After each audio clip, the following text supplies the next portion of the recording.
Hi there, this is Art and Such, and today I'm going to show you how to put together the different components for a pair of chandelier earrings. I've got one made and I'm going to make its match with you today. So these are the parts that you're going to need. First part is, you can look this up online and order a set or find it at one of your local craft stores as with the rest of the materials. A chandelier earring component is what it would be called, or chandelier earring part. This one has a hinge in the middle and two sections together. And it will have a top hole that you're going to put your earring hook through. And it will have one or more holes on the bottom or along the sides to which you can attach other pieces. So for these earrings, I'm going to be using these little pieces here. They're called teardrop charms or beads, and these ones are from Fire Mountain Gems, and they've got a website online, firemountaingems.com. This is the SP teardrop, 8 by 3 millimeters, and the package comes with 144 of them, I believe. And the last two things you're going to need are some small jump rings. You want to use silver, bronze, or gold according to the color of your chandelier earrings and charms.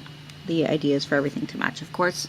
This is just a little circle with a small hole in the middle, made of a thin wire. And the last thing is some beading pliers. And we're ready to start. So first thing to do is take one of your jump rings, and with your hook, you're going to grab it and pinch the other side and pull away from you, push away from you, so that you're opening it up sideways. Now take it to one of the bottom holes or side holes in your chandelier earring, run it through, take your charm and make sure it's facing the right direction, put it on, and carefully, again holding it with your other hand, you're going to be pinching the two sides of the jump ring back together. And once you've got them closed, you can adjust a little bit so that the pieces are nice and snug. You don't want any room for the charm to fall back out. So at this point you can press it a little more inwards or a little more to the side. And we'll make the next 4 in the same way on this earring.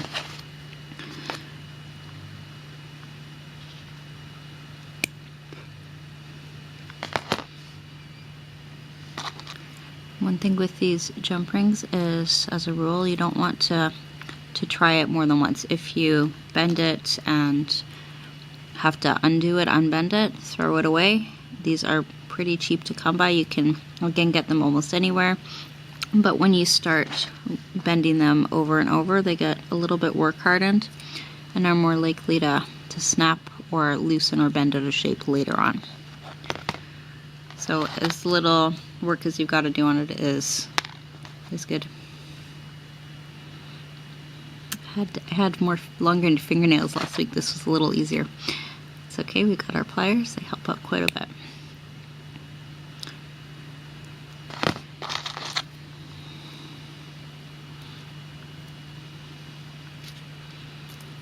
And just check as you're going that your charms are, again, facing the right way.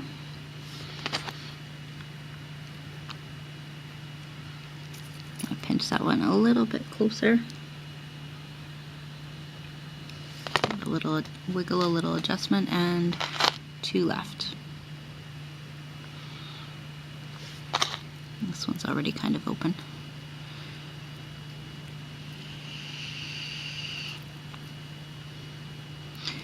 And the reason that you want to turn it sideways instead of bringing your jump ring apart from one side to the other is this will keep the nice circular shape. When you start pulling it from the top back, it's really hard to get it bent back into that same curve and do that neatly.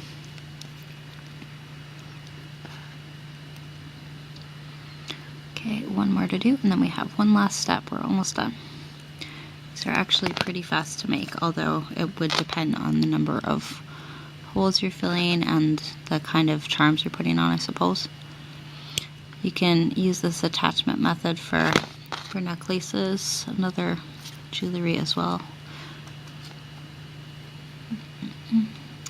You could even link multiple beads together with the jump rings just like this. Okay. I'm going to bring this in a little closer.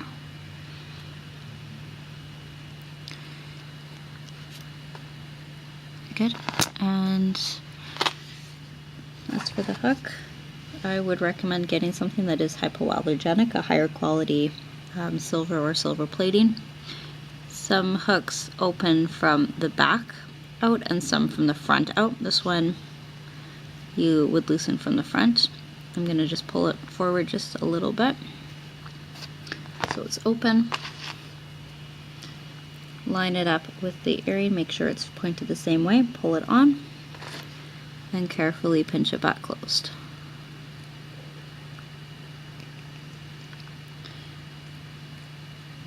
The very last thing you can do is just make sure, have a close look, make sure that all of your hoops are securely closed, that you don't see any big gaps that need adjusting.